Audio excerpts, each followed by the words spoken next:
In today's episode of Illuminate Disclaimer, I want to talk to you about 10 simple things which you can start doing from today to make sure that you not only improve your mental health, but you see the world in a completely new light. So stay tuned for this episode. It's going to be amazing. You're going to love it. And welcome to Illuminate Disclaimer. You are driven by the finer things. I see more than materials and wealth. What have you got to give to me? What I don't already give myself. You are driven by the... Hello everybody, welcome back to another episode of Illuminate Disclaimer. Sydney here, and I hope you're doing very well. I hope that you are taking the time to rest. I hope you're journaling, writing things down, and I hope you're just finding new ways to illuminate your path. Now today I wanted to talk about 10 simple things which I have done to make sure that not only my mental health is taken care of, but my perspective on life has changed. A lot of things are going on at the moment, and I can feel that the collective conscious energy is lower than it should be. So it's up to us to find simple yet profound ways to ensure that we are looking after ourselves. The first thing I wanted to talk about was managing your stress. Now, stress is all around, isn't it? From the moment you wake up to the moment you go to sleep, we are likely to find stress in our lives. It might be small, it might be big, it might be prolonged. It might be forms of distress, or it might be forms of eustress. But you have to remember that stress does come from our body's genetic coding. Our ancestors used to use stress as a meter of how protected they were. But in a day and age where we don't have a lot of stressors around us, like what we used to do thousands of years ago, we tend to see the world in a different light. Therefore, our stress is more superficial and psychological as a result. Now, the most important thing is finding how to manage and improve the levels of stress in your system. See it as a form of currency. The more stress you're going through, the less productive you'll be, right? The more stress you're going through, the less you'll be able to sleep, and the less stress you're going through, the more you focus on other problems which maybe necessarily you can't deal or control, and the less you actually focus on what you need to do as an individual. Just remember that if you don't have control of your stress levels, it can negatively impact your mental health. So here are some things that have helped me. Firstly, I write down a few things that have stressed me out during the day. Okay? Now these can be little things. These could be huge, massive things, and these could be things from a few months ago or even a few years ago. The most important thing is this: writing them down, and you can assess the level between 1 and 5, or even 1 to 10. Now assign an hour of your day, whether you go for a walk or you go for a jog, or even just being by yourself somewhere, and just start talking and understanding where these stresses come from and how it's affecting you, and more importantly, if you have control of the situation. This can help you to get more understanding of the situation and also focus on some of the solutions that you find. I also recommend exercising, going for a run, going for a swim, or even being in nature, but more on that later. The second one is mindfulness, cultivating mindfulness and self-awareness. Now, a lot of us, we drift through the days, don't we? We watch TV, we meet up with friends. Sometimes we're just on our phone for hours at a time. We lose our mindfulness if we indulge in a lot of these things without focusing on what we truly want. Now, I used to be someone who used to go out all the time and party with friends and family, and I didn't spend a lot of time for myself. So it came to a point where I didn't know what I wanted to do. I thought it was just to get money. Only when I started spending some time with myself, then I realized that there's just more to life than just money. It's the happiness. The money comes, the money is secondary, but you need to make sure that everything you do is based on your happiness first. So write down and observe your feelings, especially if you're in the middle of expressing your feelings. Remember, you are more than your emotions. You can't say, I am happy or I am angry. You are somebody with profound capabilities of expressing your emotions, that you are temporarily experiencing those emotions at said times. So see your life through a varied perspective. You're not just an angry person. You're somebody who is angry for a reason, and spending some time and understanding and being more mindful as a result can actually help you determine the root of your problems. Prioritizing sleep. When we think about hygiene, we think about scrubbing our armpits and brushing our teeth. But the most important thing is this: we need to focus on our sleep patterns, people. What do you do half an hour before you go to bed? You go on your phone, okay? You're on social media, ooh, okay. You're playing a game, Did you know that some of the light that comes from your phone is detrimental to our sleep patterns? Because it emulates the same simulations as if the sun is there. Therefore, it takes us longer to get into a state of sleep. So it's very important that we can do whatever we want during the day. We just need to be very specific in the last hour before we go to sleep. I would suggest turning off your lights. Spend a little bit more on scented candles, because the smell can help you drift off to a beautiful slumber. I would also say while you're doing that, have a nice warm bath if you can beforehand, wear something comfy, and just listen to some soulful and serene sounds, and let your last thoughts be of the beautiful person that you are going to become, whether it's you starting your own business, you having a family you always desired, or having that nice luxury BMW. Step 4, nurturing beautiful connections. Now, some people are social butterflies, some people are lone wolves. I'll be honest with you, I'm a mix of both. But the most important thing is to go out there every once in a while and speak to people who could be on your level. Go to events, meet people who inspire you, find positive people, but also find negative people. Find people who see who you are and respect you nonetheless.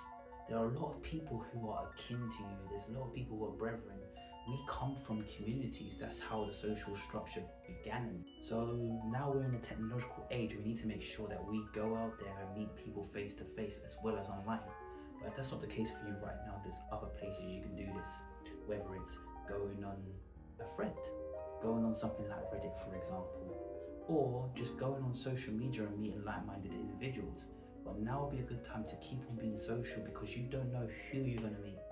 I met a lot of my good friends in my later life, so maybe you can as well. 5, engaging in regular physical activity.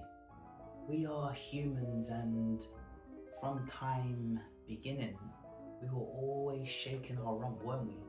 So we need to make sure that we go out there and we do as much physical activity as we can. It's expressing. Our body usually has pent up levels of rage and anger and aggression. And if we don't know how to express it, it will come out to the people who are the closest to us, or it might manifest in a physical way on our bodies. We might have knots, for example, sore back, we might even get illness. So the best thing to do is engage in physical activity. That could be dancing to a song, that could be going for a walk, that could be jogging, that could be swimming, that could be even doing yoga or basic gym fitness. Most important thing is we need to make sure that we give our body what it needs, and no, that's just not diet and nutrients. Sometimes it's just moving our body around. Sometimes our body seizes up and we can get really debilitating pains. So it's important that as soon as possible, you find a physical regime which suits you. Now, next one, we're talking about a healthy diet. Healthy diet doesn't necessarily mean eating vegetables and fruits all the time. It means having a balance. You can have the odd junk food here and there, but I would strongly recommend that you have breakfast, lunch, dinner, whichever one you feel comfortable with eating, but making sure that you have all of the food groups in your diet. That means sticking to your calorie intake. That means having enough carbohydrates to give you fuel throughout the day, proteins as well, which can repair your body, and fats, which can help you store up those perfect, beautiful vitamins.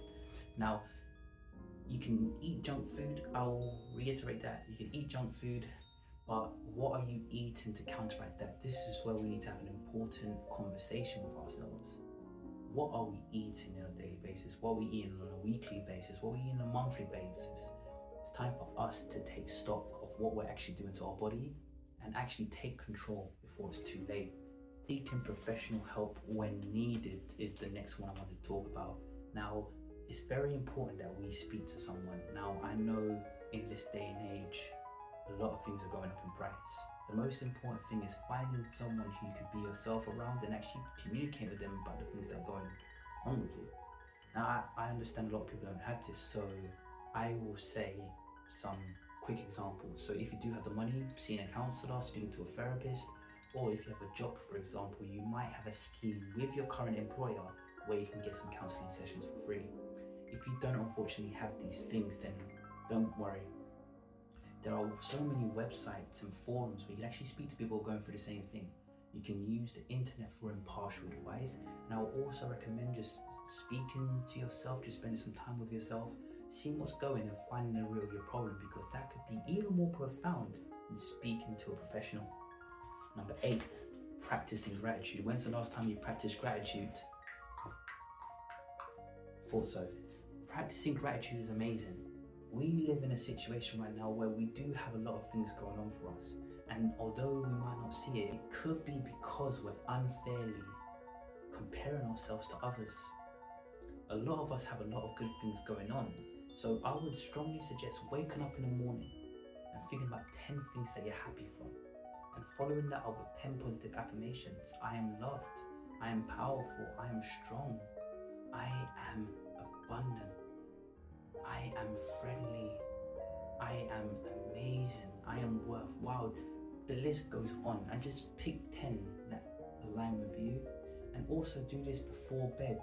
I strongly say that the moment before you go to bed and the moment when you wake up is 2 of the most important things you can do, because they actually kickstart how your day's gonna go for the days ahead, even the weeks ahead.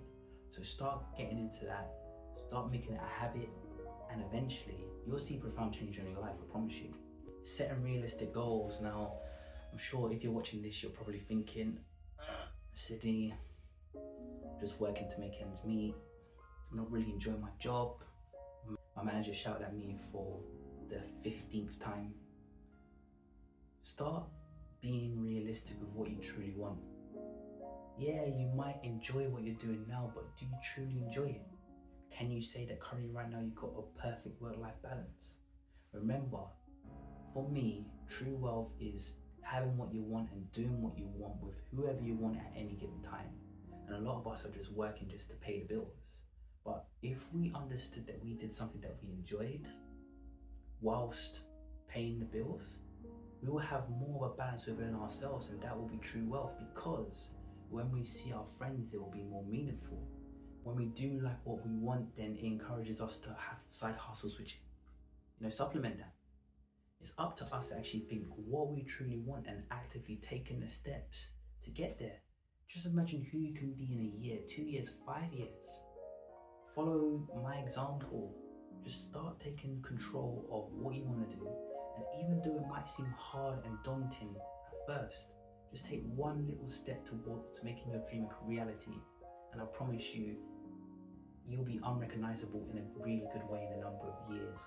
And number 10, the last one before I conclude this video, is learning to forgive yourself. When's the last time you looked in the mirror and said to yourself, I love me, I forgive myself. The person who I was in the past is not me anymore. We have all done things which have been deemed as wrong, whether to oneself or to the wider community at large.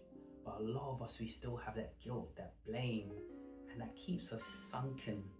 We need to find ways to forgive ourselves for the wrongs that we've done and the wrongs we have perceived that we have done. We need to make sure that in order for us to be the true, authentic person who we're destined to be, we need to open that door. We need to clear that blockage which is making us think we're not good enough. You might have low self-esteem, you might not be confident, you might even not apply for that job that you want because you're having difficulty forgiving yourself at something. So have a good conversation with yourself and understand what is keeping you from actually practicing forgiveness within oneself. Once you do that, and you accept that you're not that person anymore and you won't do mistakes like that again, who knows how far you can go. Now, this has been a new episode of Illuminated Disclaimer. You've been absolutely amazing. Thank you so much for watching, and as always, keep finding ways to illuminate your path. Love y'all.